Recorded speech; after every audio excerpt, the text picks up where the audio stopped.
আসসালামু আলাইকুম everyone. Microplastic এক্সট্রাকশনের একটা ফেজ হলো ডাইজেশন।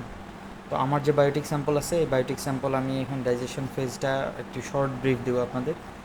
তো ডাইজেশন প্রসেসটা মূলত দুইটা স্টেপে কমপ্লিট করা লাগে। দুইটা স্টেপের প্রথম স্টেপটা হলো বায়োটিক স্যাম্পল হলে পটাশিয়াম হাইড্রোক্সাইড দিয়ে 72 ঘন্টা একটা ডাইজেশন কমপ্লিট করা লাগে। এটা হলো আমার 72 ঘন্টা কমপ্লিট হওয়ার পরে যে ডাইজেশন হয়েছে সেটা এই যে অলমোস্ট 70-80% ডাইজেস্ট এখানে হয়ে গেছে। বলা চলে 80%-এর বেশি হয়েছে। তো এটার স্যাম্পলটা বলে রাখি, এটা হলো ইলিশের স্যাম্পল। ইলিশের মূলত হলো গাট, গিল অ্যান্ড হলো মাসেল। মাসেল আছে 5 গ্রাম, আর পুরো গাট অ্যান্ড পুরো গিল যেটা এটা। তো এই তিনটা মিলে একটা ফিশ স্পেসিসের মূলত হোল বডিকে রিপ্রেজেন্ট করে। তো আমি এখন স্যাম্পলটা এখান থেকে 1000 ml যে বিকার আছে এখানে নিব। এটাকে আমার লেবেলিং করা হয়ে গেছে। তো এখান থেকে নেওয়ার পরে আমার অ্যাড করতে হবে প্রতি 10 ml হাইড্রোজেন পারঅক্সাইডের জন্য আমার 1 গ্রাম করে লবণ লাগে। তো সোডিয়াম ক্লোরাইড যেটা বাজারে যেটা আমরা খাই ওই লবণ না, এটা মূলত ওই লবণটারই একটু পিওর ভার্সন যেটা। তো এখন আমি মূলত স্যাম্পল ট্রান্সফার করার পরে প্রথমে লবণ দিব, লবণ দেওয়ার পরে একটু হুইলিং করে দেন হলো আমি হাইড্রোজেন পারঅক্সাইডটা দিয়ে দেবো।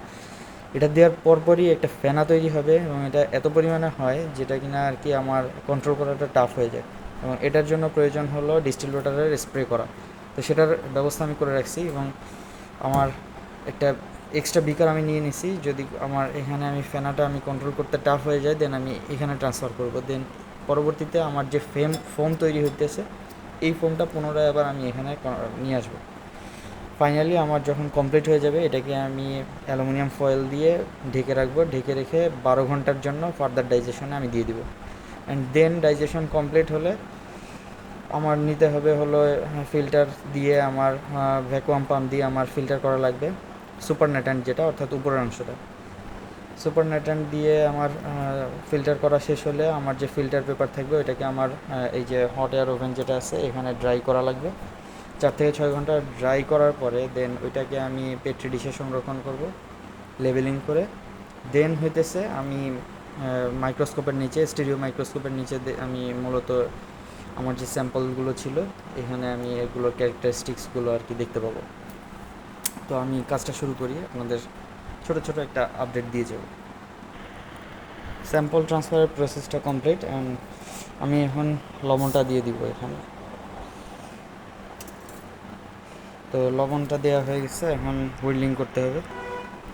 তো লবণ দেওয়ার শেষে আমি এখন যে হাইড্রোজেন পারঅক্সাইডটা মূলত দিয়ে দেবো। এখানে 30 ml মতো দিচ্ছি, কিছুটা বাড়িয়ে দিয়েছি নর্মাল থেকে, কারণ এখানে আমার কিছু অতিরিক্ত পার্টিকেলস মানে এখনও ডাইজেস্ট হওয়া বাকি আছে।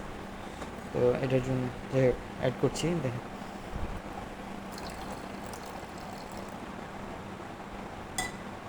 এটা অ্যাড করার সাথে সাথে যে ফোম তৈরি হওয়া শুরু হয়েছে, হ্যাঁ, ফোমটা কন্ট্রোল করাটা বেশ টাফ হয়ে যাবে। তো এটার প্রসেসটা একটু স্লোলি হচ্ছে, বাট যখন শেষের দিকে হয় তখন খুবই ফাস্ট হয়। তো আমার এখনই আমি ডিস্টিল ওয়াটার দিয়ে স্প্রে করা শুরু করবো, আদারওয়াইজ আমি পরবর্তীতে এটাকে কন্ট্রোল করতে পারবো না।